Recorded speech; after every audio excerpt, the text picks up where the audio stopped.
So when we say we need a multidisciplinary effort to make this project become successful. This is so far all the elements we have to consider before we make the sample. So we have a knowledge base by literature review, so we understand neuroplasticity. And then we have algorithm, biosignal processing, and then we also have to have mechanical engineer to deliver the treatment, and then afterward we need clinical application and approval.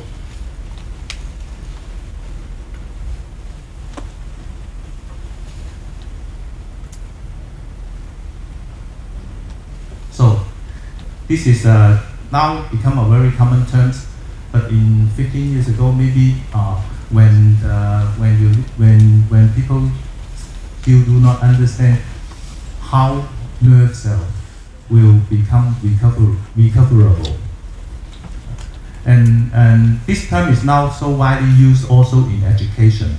So we understand how children articulate their mathematics when they do more repetition, and they don't and they engage in their exercise more. And this is applicable now also in motor recovery. So similar to ECG, we have EMG, and then we also do a lot of digital signal processing. So we understand the movement, the intention of movement. And we need to understand the anatomy, and then we apply the mechanical structures. We need to understand the anatomy, from which side and from which muscle it is going to relate to the extension and flexion. And we need to define our training range. And by defining the training range, we apply the appropriate mechanical parts.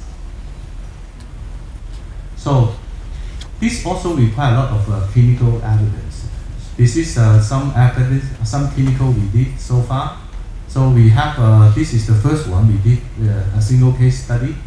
So for subject 29 years ago and another 29 years old and 40 years old.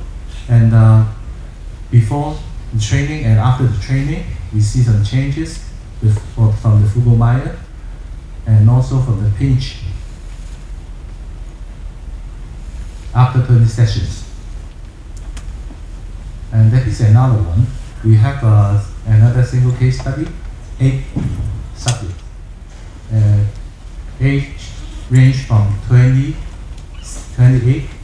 to 67, male and female. Stroke is coming from hemorrhage and ischemic. And some interesting things over here. You see, we have 3-year stroke up to 14 years. And we see all of them, except one, have improvement. That one, they have stroke for more than 14 years, is having no improvement at all. Of course, from this statistic, we see improvement as a whole. But when I interview this man and ask him whether you feel sad after you exit this program with no improvement, he said no, because I can relax myself, and then I have so many associated action before I enter this, and now I understand how to control my associated action. And that is another one. So you see over here, this is the functional performance, and this is the spasticity. So spasticity decrease and functional performance increase. This is another one. So we have a group of 9 subjects using the robot, another group of 10 using conventional training without robot. And we see after 10 sessions, we see the difference.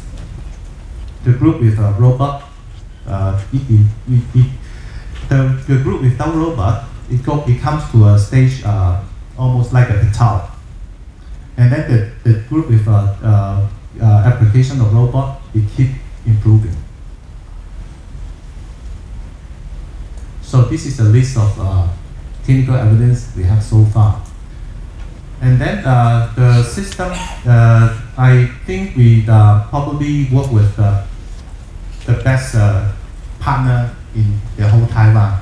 So we are working with Hepsi, this company.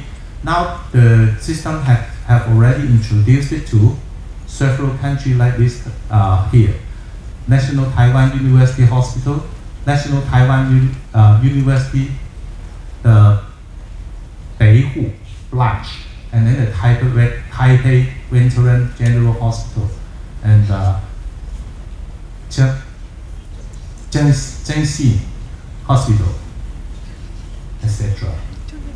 So, yeah, I understand this is late.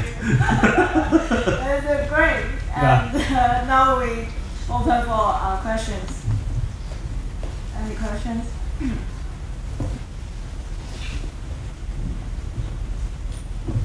I'm Dr. Lin. I'm so impressed with how you work. It's really so. Thank you. I have two questions. How much does it cost for your device? Is it expensive? This is the first one. And the second one is your AI is for stroke patients. So if you want to apply your device or your AI on post-traumatic stiffness of your fingers, if the AI have been trained totally again from zero.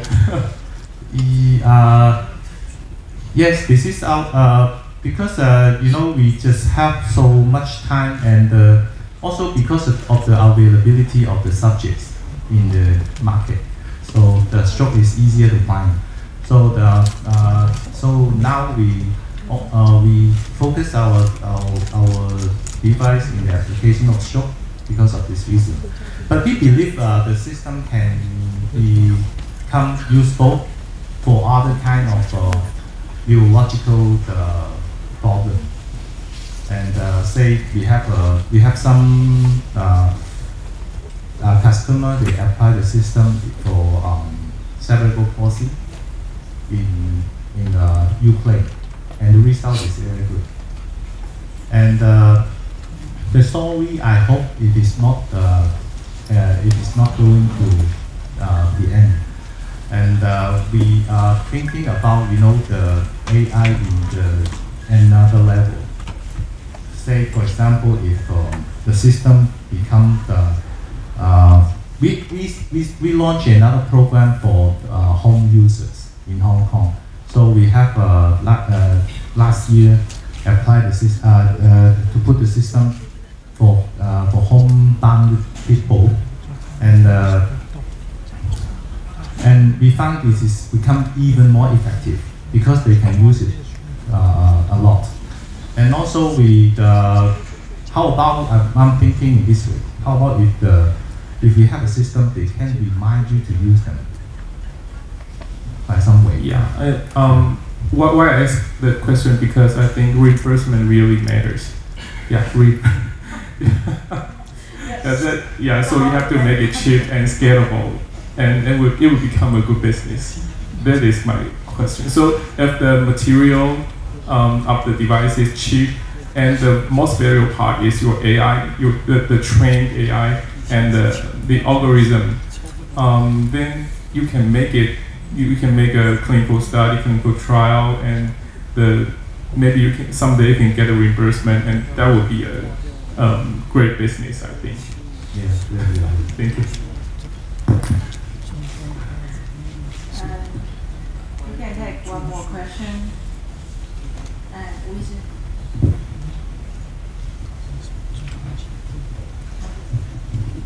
Hi, I'm a rehab physician in Taiwan University Hospital, and I was wondering that have you thought of using the AI to solve a critical question in doing rehab? That is, how much do we need to assist patients? Because usually when the therapists they do their therapy seasons, they are always assessing how much do they need to assist the patient. If they don't assist the patient cannot complete the task. But they assist a lot, then the patient doesn't have the training. And I was wondering that do your system uses AI to target this part or not? Thanks.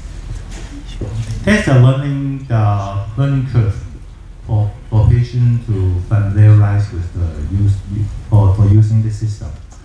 And you will find the first couple sessions you need more the patient need more assistance. But later the system tells you what to do next.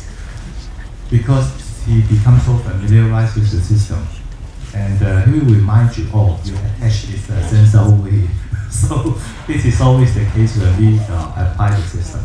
And the assistance from this is a device, we don't need to build it to replace a therapist. We need to first using the therapist time effectively. So if we occupy the therapist time, less of the therapist time, but we do more on the patient. That is our aim. So we intentionally make some break between the sessions. So to make sure that the therapist is coming back and then to talk to the patient. Yeah, that is how it works.